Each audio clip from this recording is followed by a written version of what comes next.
Hi, it's starter time. Now, my freezer is empty for the first time in months. I don't have bread in my freezer.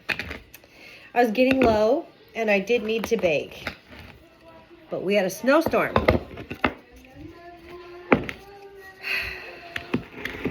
And just before the snowstorm, my food scale broke. It was on its way out. I used to have to take one of these and shove it down on the button to make it work. Sometimes I was pressing really hard or pressing repeatedly, and it rallied a few times, and then that day it quit on me. I put in new batteries and it still didn't work. And then I pulled everything apart and pushed on the actual button underneath, the part that the button is supposed to push down on. Nothing. So I was like, oh, that's broke.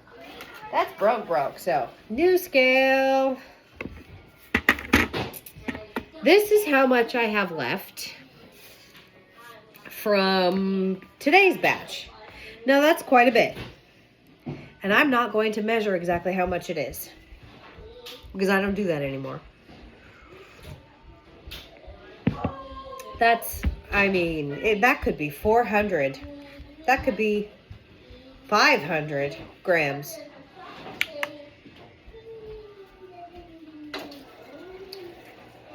So,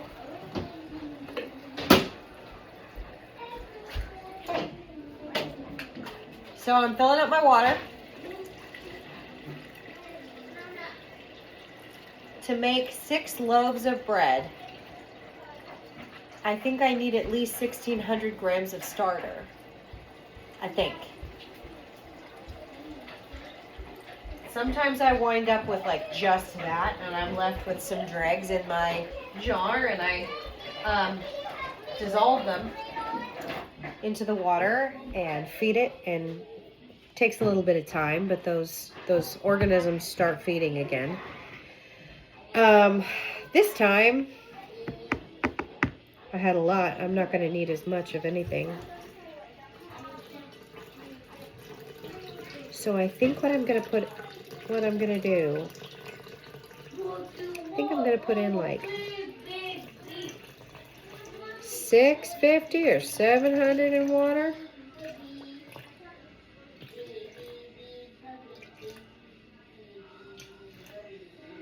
Other people measure their ratios, and I used to. There's 1-1-1 ratio, 1 part water, 1 part starter, 1 part flour.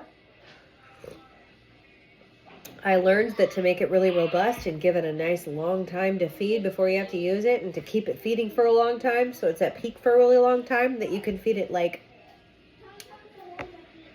1-5-5 or 1-2-1-3-5 or something like that, with a higher amount of flour, a little less water, and then the smallest amount of starter. I've devolved from there because the more that I've gotten the hang of just what this starter does, and the less I've been afraid of it, the more I'm like, sure, we'll try that. I have fed this starter, left it in the fridge for a week. Left it in the fridge overnight, took a night to get to peak, started to overflow. I left it for a few more days, maybe a lot more days. And then by the time I get to it, it's fallen from the top to here. Or, even here. Although usually it's more like here. But it's looking flat. It's smelling strong. It's got lots of little broken bubbles on the top. And I've thought, oh man, now I have a bunch of discard. I don't want a bunch of discard. But often I catch it and it's fallen and I go, yeah, I'm going to try it anyway. And I just start baking with it. And if there's any difference in the rise that I'm getting out of those loaves, it's not enough. It's not enough to say don't do that. It's not enough to even really eyeball it. There might be, but barely. So I don't know why that works for me. I don't know if it's just because my starter is a beast. And she is, for sure. this starter is very, very strong. I've had very good luck keeping her in the fridge when she's rising. And I've had very good luck with doing these huge feeds. I do these huge feeds. And then I use what I've mixed up with only a little left over, and I mix that up again. I'm not discarding anything. In fact, I think in the last year, I've only probably discarded twice, and that was because I left it way too long, and then I was like, oh, okay, I have all this extra starter, and it is really too flat to use. So I gave some away. We made sourdough Cheez-Its, sourdough Cheez-Its, and that was really funny. That was a funny time because I had my teenage girls do the sourdough Cheez-Its, and their first try, they tripled the cheese because I said to, but they did not triple the starter. They were little squares of burnt cheese.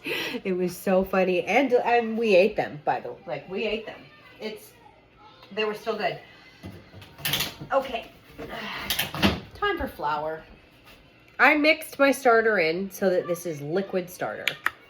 I want it to be ready to saturate the flour with the live active cultures in there, just completely mixed in. I don't want like whole patches of flour that are mixed in with some water, but like the chunks of starter are not into everything. And that doesn't really matter. It probably doesn't make any difference at all. I think I'm just being OCD about it. And for the sake of people like my daughter, I would like to point out that I just used that term incorrectly. That me being particular about the water has nothing to do with OCD. I am not a diagnostician. I am simply attached to common vernacular that people say without thinking.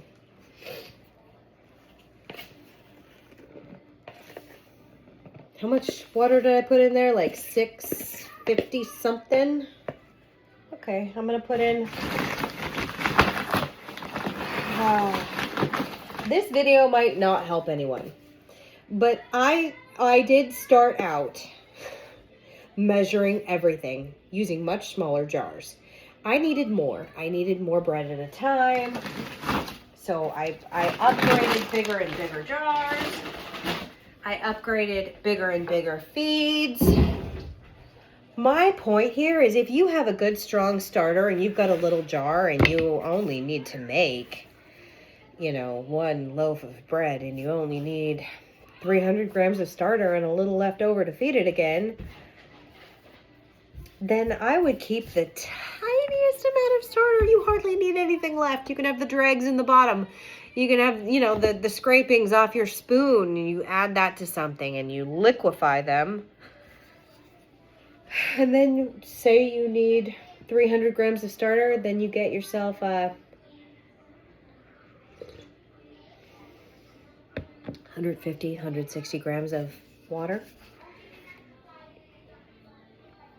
200 grams of flour, and then you've got all the starter you need, plus a little left over.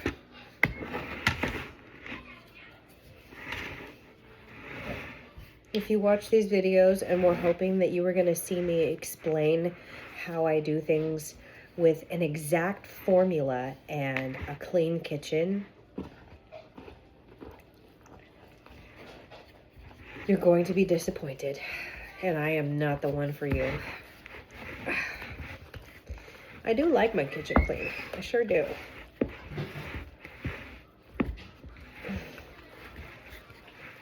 But life is messy. Life with kids is even messier. And I don't have all of the energy. Fun fact, I found out that all my little party tricks that I did as a kid, like, look how I can bend my thumb until it touches my wrist. Look at that, look at that. Look how I can bend my pinky back farther than a 90-degree angle. Isn't that cool? Look how I'm double jointed. Yeah, that's hypermobility. And I used to think, what is wrong with me? I am tired all the time. I'm in pain. My joints hurt. I get headaches.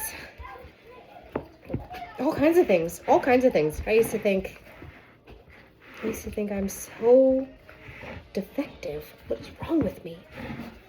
I have hypermobile joints, stretchy skin, stretchy joints.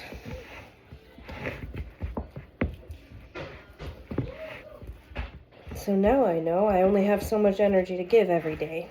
Sometimes more, sometimes less.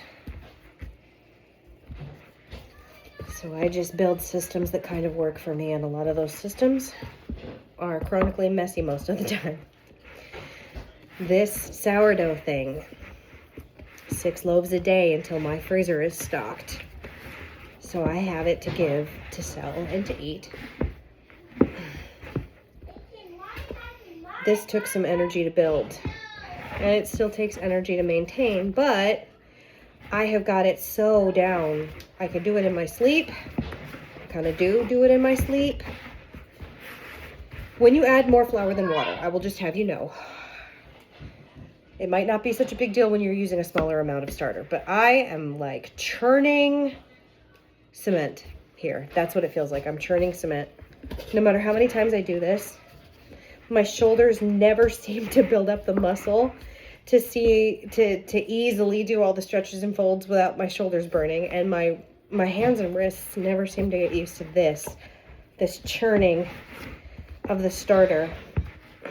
But with more flour than water, what you have is more food for the starter, and it will take longer to rise, but it will, I've noticed that it would hit peak, and then I would take some and use it and leave the rest, and it would just keep right on rising. Although it seems like it's getting so strong now, it's almost like it's just, how do I explain that? It's like it's so voraciously hungry all the time now. And it eats things so fast because it's so strong that it's not lasting as long. Like when I put it in the fridge, it would slow down the process so much. And it would sit there for a really long time before it would build up any hooch. And my backup starter is in the fridge right now. It's only been in there a week, 2, I don't know.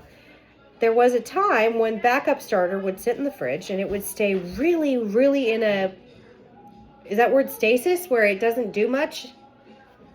Anyways.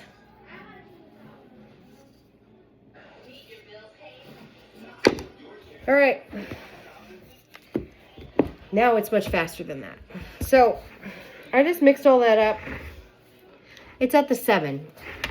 A lot of times it's at the 6. I'm really pushing it. So what I do is I leave this because it takes a really long time for this much flour and this much water and the amount of starter that I have to activate. It takes a couple hours for it to even start to rise. So I leave it sit until I see it rise like a whole nother number, whatever number it's at. If it goes up another number or 2, that's when I grab it and I stick it in the fridge, and it slows it down, but not by much, and it continues to rise throughout the night. And by morning, hopefully I have a full jar of starter to bake with. This morning I didn't because I stuck it in the fridge too fast. Nothing I do is an exact science, and I work with it as it comes. But tomorrow there will be a video of scoring bread and baking it. And later there will be a video of shaping bread dough loaves. Mommy. Thank you for bearing with me on a long video for the shortest part of baking. I'm not myself today. I'm a bit congested, a bit down. God bless your day.